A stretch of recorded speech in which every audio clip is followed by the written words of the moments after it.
안녕하세요, 케부자입니다. 시청하시기 전에 구독하기, 좋아요, 알람 설정, 그리고 멤버십까지 부탁을 드리겠습니다.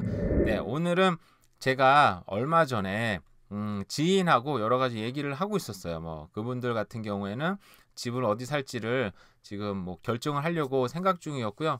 지금 아직 막 착 정한 건 아니었고, 뭐 코키틀람 살지, 뭐 써리 살지, 아니면 뉴 웨스트민스터 살지, 아니면 랭리 살지, 여러 가지를 놓고 뭐 이게 조율을 하고 있는 중이었습니다. 그래서 저도 그 대화에 껴서 여러 가지 얘기를 했어요. 당연히 저는 이제 강남 지역인 써리에 살고 있습니다만, 써리도 나쁘지 않다 뭐 얘기를 여러 가지 했고요. 그런데 정말 요즘에 많이 뜨고 있는 지역이 알다시피 랭리의 뭐 윌로비 지역도 뭐 커서가 보이시나 모르겠어요. 많이 뜨고 있고, 네, 이런 북쪽에 요 200번 스트리트 따라서 엄청나게 개발이 되고 있고, 그리고 스카이 트레인도 지금 개발이 되고 있잖아요. 이미 공사가 아직 뭐 본격적으로 들어간 건 아닌데 연방정부에서 이미 승인한 일이니까 시차를 두고 당연히 완성이 되겠죠.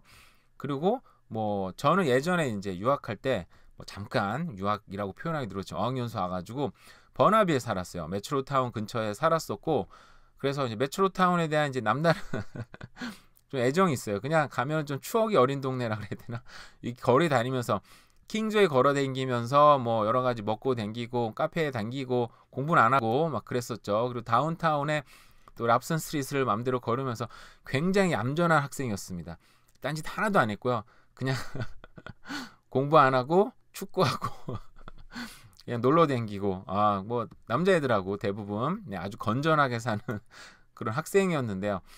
그러다 보니까 여러 가지 지역들, 당시에는 정말 우리 코키틀람에 간다 그러면 제 느낌으로는 완전 시골 한번 지나갔거든요. 그때만 해도 뭐 한남마트가 있었어요. 어떤 한국 사람들끼리 얘기할 때는 한남마트 중심으로 얘기를 했죠.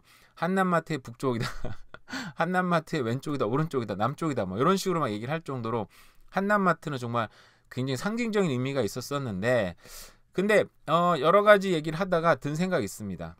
써리가 개발이 많이 되고 있어요. 제가 사는 써리는 까도 욕을 안 먹겠죠.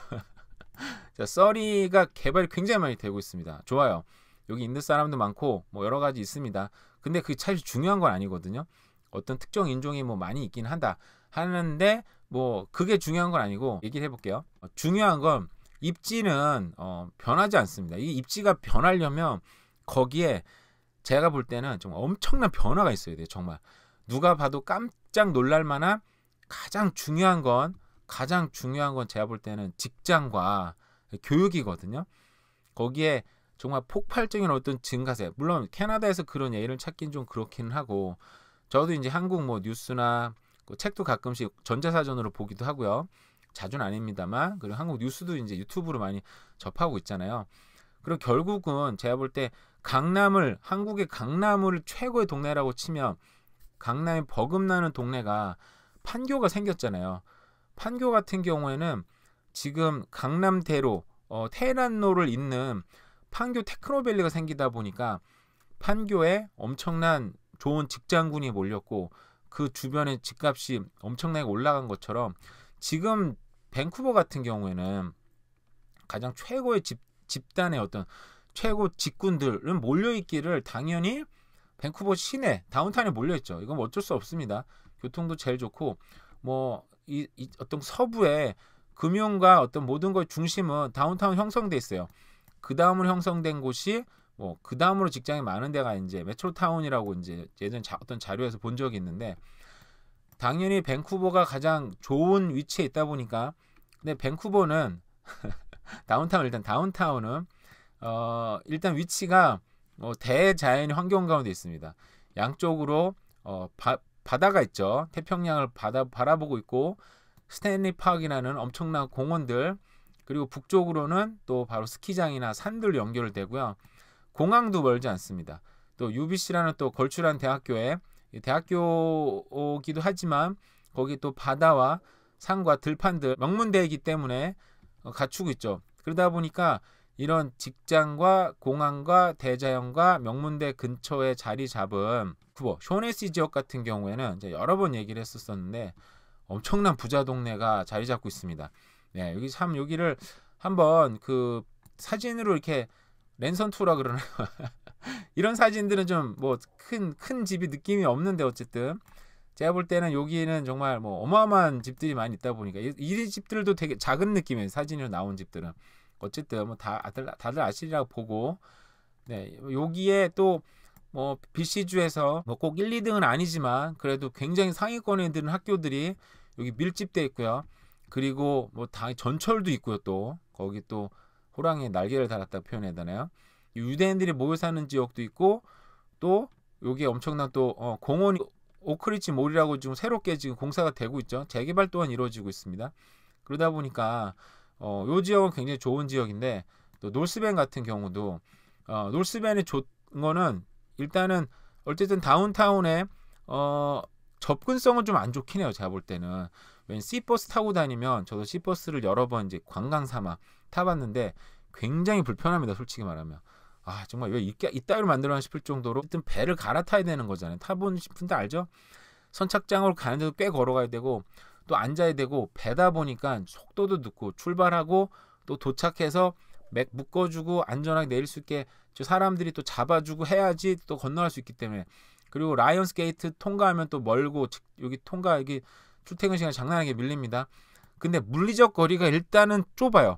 시간은 좀 걸릴지 모르겠는데 물리적 시간을 엄청 짧다 보니까 어쨌든 노스밴은 다운타운 직장과 가깝다. 그런데 명문 학교들이 노스밴에 몰려 있습니다. 노스밴은 근데 여러분 보시면 알다시피 좀 크긴 하지만 고립 지역이에요. 거대한 고립 지역. 북쪽으로는 산으로 막혀 있고 그리고 좋은 자연환경이 있죠. 남쪽으로는 좋은 또 직장군이 있고요. 양쪽으로 막혔습니다. 그러다 보니까 지역이 물론 크긴 하지만 웨스트밴하고는 고립 지역이에요. 저는 부다 종래를 볼 때 제일 좀 이렇게 주의 깊게 보는 게 얼마나 고립돼 있지 보긴 하거든요. 왜냐하면 고립돼 있으면 저도 몰랐는데 한번 살아보니까 나름대로 부자 동네 면모를 갖춘 곳에 고립 지역에 살다 보니까 왜 부자들이 이 고립 지역에 들어오는지는 좀 느낌이 오더라고요. 왜냐하면 조용하고 불황자가 들어오지 않고 이상한 사람들이 잘 못 들어와요. 왜? 고립돼 있으니까 버스도 없고 되게 불편해요. 차가 없으면. 근데 부자들은 그런 버스에 연연하지 않잖아요. 그죠? 우리가 교통수단 중에 가장 효율성이 좋은 차, 효율성이 높은 교통수단은 전철과 버스입니다. 네, 서민들이 이용하는 거잖아요. 왜냐하면 좁은 곳에 때려 넣잖아요. 근데 부자가 될수록 남들하고 살다는 거 되게 싫어합니다.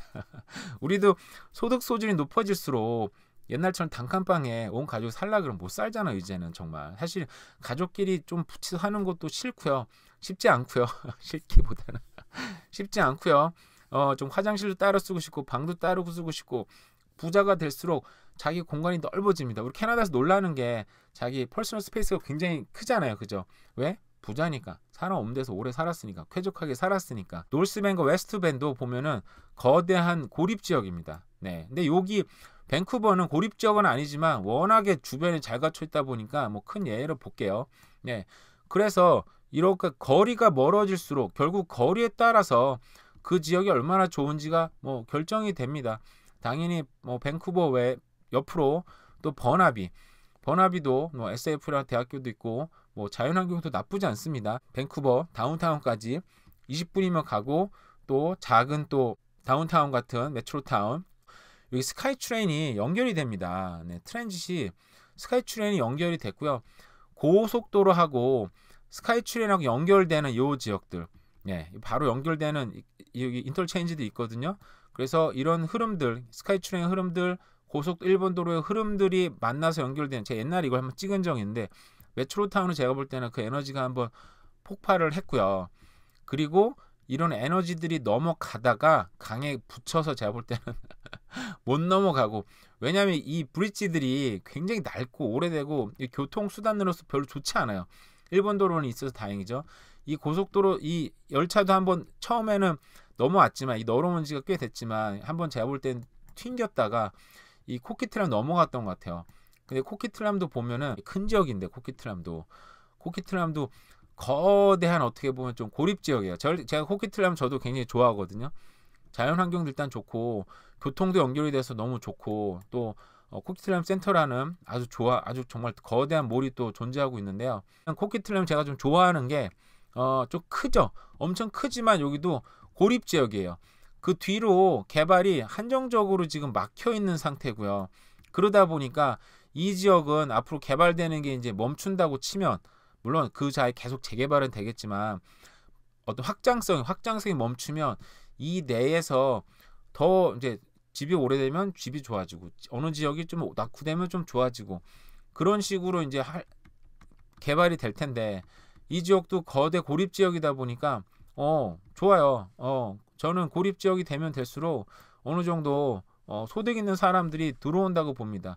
그 반면에 썰이나 랭리 같은 경우는 물론 지금 막 집값도 뜨고 막 좋긴 한데, 제가 볼 때는 썰이나 랭리 같은 경우에는 입지가 좋다라기보다는 개발 수요가 이제 몰렸고 이민자들이 상대적으로 좀 몰리고 있다 보니까 집값도 막 오르고 했는데, 하지만 그럼에도 불구하고 입지는 여전히 밴쿠버나 버나비, 뭐 코키틀람 이런 쪽에 비해서는 굉장히 좀 떨어진다. 이건 어쩔 수 없는 부분이 있는 것 같습니다. 뭐 저도 썰이 살아서, 근데 요게 이제 획기적인 어떤 잡 클러스터, 정말 좌합들이 엄청나게 생기는 지역이 생긴다면 얘기가 달라지겠죠. 그리고 또 다른 변수는 뭐 교통수단이 더 좋아질 수도 있고, 우리가 미국하고 연결성이 굉장히 떨어지는데, 만약에 미국하고 연결되는 뭐 고속철도가 뚫려서 새로운 획기적, 근데 그게 지금 10년도 안 됩니다. 제가 10년도 더 걸리고 20년 더 걸리고 20년 개발 보고 집 사면 말이 안 되는 거죠. 사실은 그냥 야 그런 거 상관없이 나 집 사고 평생 살려면 그건 가능하지만, 여기 집 샀는데 10년 뒤에 여기 개발될 것 같아. 내가 그래서 집 미리 들어왔어. 네, 쉽지 않습니다. 그것도 제가 볼 때는. 그래서 근데 랭리 같은 경우에는 제가 볼 때는 이제 스카이트레인 연결이 되고 나서 역들이 다 형성이 되고 나면 한번 크게 한번 어떤 개발의 역사가, 랭리가 다행히 랭리시티 중심으로 엄청나게 개발이 될 건 확실한 것 같아요. 왜냐하면 지금 가서 보시면 알겠지만 굉장히 낙후돼 있고 상가지역이 많습니다. 결국 쉽게 얘기하면 주거지역이 아니니까 다 때려부시고 한번 크게 개발될 수 있는, 아주 새롭게 개발될 수 있는 그런 힘은 많은데, 과연 언제 될까요? 10년 뒤, 15년 뒤, 20년 뒤, 10년 뒤에는 다시 메트로타운 지금 재개발 엄청나게 되고 있죠. 콩코드 시작을 해가지고 여기 주변 다 때려부시고 있고요. 지금 몰도 새롭게 단장합니다. 10년 뒤면 사실은 입지가 좋은 데들부터도 다시 또 재개발이 들어가고, 거기 또 새롭게 개발되는 게 엄청 많을 거예요. 그래서 사실은 제가 볼 때는 썰이나 랭리나 물론 개발이 많이 되고 일반적인 어떤 좋아지는 주거 환경이 좋아지는 건 가능하지만 중요한 입지의 변화는 없다. 물론 거기에 또 다른 어떤 새로운 획기적인 일이 생기면 모르겠지만 아직은 아닌 것 같다는 생각이 들어요. 그래서 그분이랑 얘기하면서 썰이 살고 있으니까 썰이 참 좋습니다 얘기했지만, 그래도 여력이 된다면, 물론 돈이 없어서 못 가는 거겠지만 저도 여력이 된다면 당연히 밴쿠버, 버나비, 코키틀람 쪽으로 가는 게 맞다고 얘기는 했어요. 제 생각을 좀 길게 썰풀을 해봤고요. 네, 안타까운 사연인데요. 화재로 코키틀람 한 가족이 집을 잃었다고 합니다. 한인 가족 4명이 인명피해는 다행히 없었다고 하고요. 집이 근데 이렇게 전소가 됐나 봐요. 안타깝게도 화재 보험이 안 들었다 그러는데, 우리 집 보험은 당연히 이렇게 들게 되지 않나 싶긴 한데, 어쨌든 화재 보험이 없었다고 합니다. 그래서 어쨌든 사람은 안 다쳤으니까 다시 또 힘을 내시면 되겠지만, 또 코키틀람이고 이 집값도 어마어마한 곳인데 뭐 보상이 어떻게 되는지는 알 수는 없지만, 어쨌든 여기 링크를 보시면 고미 펀드가 있습니다. 고미 펀드를 누르시면 이렇게 자기가 얼마를 낼지 됩니다. 저도 도네이션 했거든요. 네, 그래서 작은 금액이지만 또 작은 금액이 모이면 또 이렇게 되지 않겠습니까? 지금 38,100불이 모였네요. 작은 금액이라도 이렇게 온종일 모이면 도움이 될 거라고 생각을 합니다. 네, 팀홀튼의 롤업 이벤트가 컴백했다고 합니다. 이게 원래 브라질리언 어떤 회사가 사모펀드가 하면서 정말 코스를 확 줄이면서 팀홀튼이 정말 어떻게 보면 롤을 또 없애려고 그러고, 예전에는 두세 번 하면 한 번은 꼭 됐는데 요즘은 안 되더라고요. 막 그래서 이제 저 신경 안 쓰긴 하는데, 어쨌든 매일 당첨금 1만 달러를 뿌린다고 합니다. 자동차 경품도 있다고 하니까 뭐 우리가 사랑하는 팀홀튼, 네, 또 많이 이용을 하면 소소한 재미가 있잖아요, 그죠? 네, 그렇게 하면 좋을 것 같아요. 입지에 대한 제 생각을 한번 얘기를 해봤습니다. 오늘 하루도 잘 보내세요. 네, 안녕하세요, 케부자입니다. 시청하시기 전에 구독하기, 좋아요, 알람 설정, 네, 그 멤버십까지 부탁을 드리겠습니다. 캐나다 블룸버그에서 나온 뉴스입니다. 이게 보니까 2월 15일 날 나온 뉴스인데 제가 우연히 이제 알게 됐어요. 그 작년에 우리가 캐나다가 이민자가 뭐 45만 명 들어왔고 올해도 뭐 그렇게 또 들어오고 내년에도 일단 50만 목표로 들어온다 뭐 이런 얘기를 했잖아요. 생각보다 유학생도 많네 막 이랬었는데 거기에 대한 뉴스가 자세히 지금 캐나다는 선진국들 중에 지금 인구가 폭발적으로 늘어나는 추세라고 합니다. 다른 여타 선진국보다 더 많이 늘어나고 있죠. 이제 공격적으로 지금 받아들이고 있어요. 2025년까지 공격적으로 받아들인다고 나와 있는데 그래서 조사를 해보니까 실제로는 작년에는 거의 1밀리언 가까이 캐나다 입국을 했다고 합니다. 그러니까 관광객 빼고 얘기하는 거예요. 근데 일단 이거는 학생 비자, 뭐 워킹 퍼밋 이런 비자들 다 포함해서. 근데 학생 퍼밋이나 이거 유학생이라고 보면 근데 워킹 퍼밋 같은 사람들도 사실 이 나라에 많이 남죠.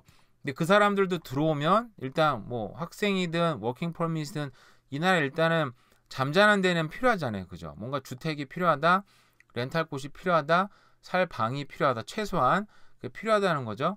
근데 이제 이 문제는 이 사람이 제기한 문제는 100만 명씩 들어오는데 주택 정책이나 이런 거는 이게 맞춰져 있지 않다는 거죠.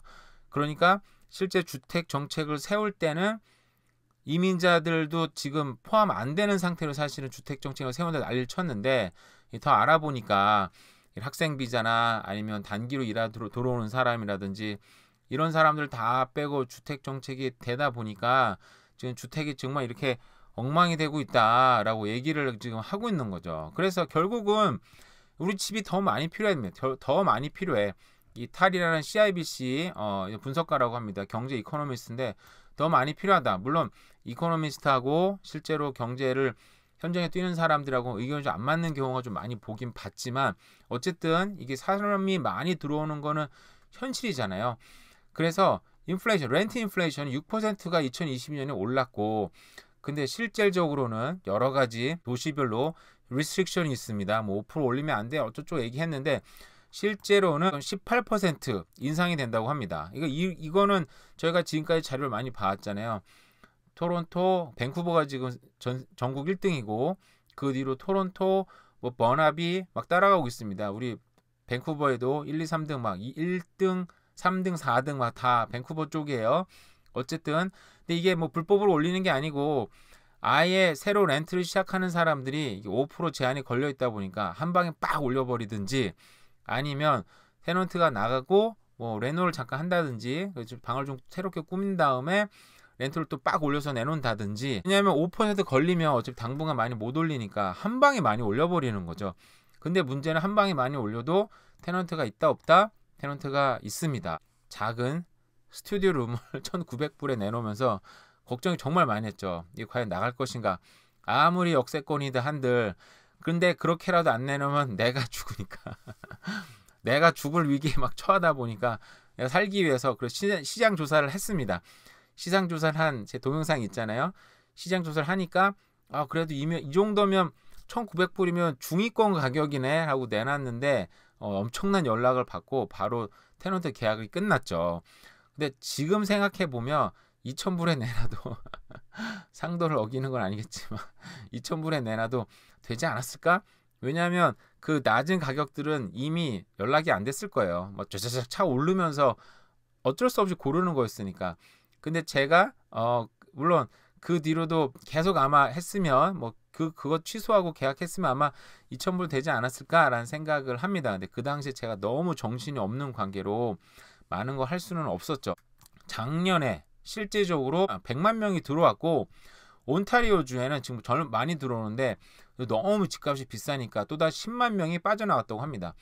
또 어떤 사람들은 서말 랜딩, 캘거리, 에드먼튼 왜냐하면 캘거리, 에드먼턴이 하우징이 굉장히 싸죠. 그리고 페이는 높고 그러니까 어떻게 보면 좀 저도 캘거리에서 15년 가까이 살았었는데요. 어떻게 보면 굉장히 여유 있는 도시예요. 물론 거기가 부자 도시는 아닙니다. 캘거리를 밴쿠버나 토론토에 비교하면 말도 안 되죠. 정말 토론토, 밴쿠버 훨씬 부자가 많은 동네이긴 한데 좀 더 여유 있고 어떻게 보면은 제 주변 사람들도 헬스케어에서 케어에이드 일하는 사람들이 굉장히 많았었어요. 근데 그분들도 다 싱글 하우스에 살면서 앞뒤 백야드, 프론트야드 있고 가라지 있고 지하까지 개발되고 방이 4개, 화장실이 뭐 3개, 4개 있는 집에서, 물론 큰 집은 아닙니다만 작은 집이지만 싱글홈에서 아이들 2명, 3명 키우면서 막 실컷 뛰어놀게 사는 곳이었어요. 물론 지금 눈이 오니까, 밴쿠버도 오늘 눈이 오는데, 눈이 오면 차도 막히고, 저도 집이 살짝 언덕인데 제 차랑 좀 많이 못 빠져나가고 있어요. 근데 스노우 타일 한 사람들인 건데 또 빠져나가는 사람도 있긴 있더라고요. 눈이 오면 이렇게 문제가 되는데, 캘거리는 늘 추위와 혹독한 겨울, 그리고 눈, 요게 정말 지겹기는 한데, 그 부분이 한 부분인데 굉장히 큰 부분이긴 하면서, 그 부분을 제외하면 뭐 나머지는 굉장히 좋은 장점이 참 많은 도시가 캘거리 에드몬턴이긴 합니다. 물론 또 거기 사시는 분들은 다르게 생각할 수도 있고, 경험하신 분들은 또 다른 생각을 할 수 있습니다만, 알버타는 엄청난 인구 증가, 인크리징이 일어난다고 합니다. 인구 증가뿐만 아니라 마이그레이션, 그러니까 이 전국에서 이사가는 인구도 굉장히 많은 도시라고 합니다. 그래서 알버타주에 좌합 증가도 많이 되고 있죠. 오일앤 가스 가격이 지금 떨어질 것 같았지만 안 떨어지고 80불대를 좀 꾸준하게 유지를 하다 보니까, 이게 유지가 되면, 예전에는 기름값이 올라도 오일 가스 앤 오일 컴퍼니들이 투자를 하지 않았어요. 왜냐하면은 이거 이러다 또 떨어지면 좀 망해버리면 폭망하니까. 근데 이게 굉장히 오래되고 앞으로도 장기적으로 가격이 크게 떨어지지 않는다라는 분석이 많이 나오더라고요. 그러다 보니까 이제 가스 앤 오일 컴퍼니들도 투자를 시작을 했다고 합니다. 네. 그래서 CIBC 전문가도 얘기하기를, 결국 get the number right. 일단은 넘버 좀 맞추자. 일단은 진실을 가리는 거 아니겠지만 정확한 숫자를 얘기해서 정책을 펼치자. 이게 뭐냐 도대체 라고 얘기를 했다고 합니다. 어쨌든 물론 이런 비자로 들어오는 사람들이, 비자가 인클루드된 인원들이 100만 명이 들어오는 게, 이게 다 이민자는 아니지만 어쨌든 이 사람들도 집이 필요하고 최소한 방이 필요한 거 아닙니까? 그죠? 렌트할 곳이 필요하다 보니까 주택 정책이 지금 잘 안 되고 있다라는 게 요지입니다.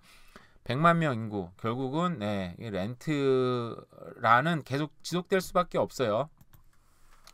네, BC주 생활비 지원금 추가로 푼다. 자, 이비 수상이 취임이 100일을 맞이했다고 합니다. 뭐 선물을 주는 건가요?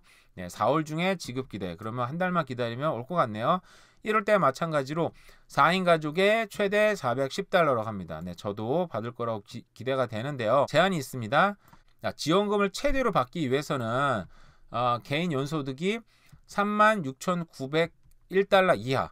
이건 최대로, 저소득층은 최대 많이 준다는 얘기인 거죠. 그래서 4인 가족 소득이 43,000달러. 4인 가족인데 4만 달러 벌기도 쉽지 않은데, 그죠? 이 이하면은 최대로 받고요. 근데 4인 가족 기준에서 15만 달러 이상이면 받지는 않겠지만 그래도 차등 지급이 되는 거니까 better than nothing. 어쨌든 뭐 좀 더 받는다고 합니다. 네, BC주 임대 및 연령 제한이 해제가 돼서 콘도 시장에 조금 활기가 돈다고 합니다. 주택 매매에는 도움이 된다고요. 뭐 저 같은 투자를 좀 하고 싶은 사람들도 집을 사는데 뭐 19세 이하 안 돼, 25세, 어떤 애는 40대도 있어요. 뭐 그 시니어 콘도 55세, 그런 건 아예 예로 치고 꼭 19세 이하는 안 돼요. 막 그런 거 붙어 있으면 렌트를 주기가 좀 그렇잖아요. 근데 요즘에 뭐 요즘 상황 렌트 분명 그거 나을 것 같긴 한데, 어쨌든 렌트 주는데 좀 투자하기가 애매한 부분이 있었는데, 이런 것들이 점점 해제가 돼서 콘도 시장, 제가 듣기로는, 제가 아는 분한테 들었는데, 저런 나이 제한이, 저런 콘도가 아보츠폴드하고 저런 칠리와 그런 데는 좀 더 많이 있다 그러더라고요. 근데 저런 나이 제한이 풀리면서 그런 정말 아주 저가 콘도 있잖아요. 막 20만 불대 콘도, 30만 불대 콘도, 방 하나짜리 있고, 그런 데는 좀 렌트를 주기가 상대적으로 편할 텐데, 그런 작은 콘도 매매가 좀 활성화됐다는 얘기를 들었습니다. 결국은 투자자들이 좀 들어갔다는 얘기죠. 근데 결국 투자자들이 많이 생겨야 렌트 물건이 많이 나옵니다. 네, 투자자들이 투자를 하지 않으면 렌트가 나오질 않아요. 그냥 물론 우리가 상식적 들었을 때는 실거주자들이 정말 많아지면 좋아질 것 같지만, 실거주자들은 자기 집을 렌트를, 방 하나 외에는 렌트를 내놓을 수가 없잖아요, 사실은. 근데 결국 투자자들이 많이 생겨야 렌트를 많이 내놓고, 렌트끼리 경쟁을 해야 렌트가 좀 떨어지겠죠.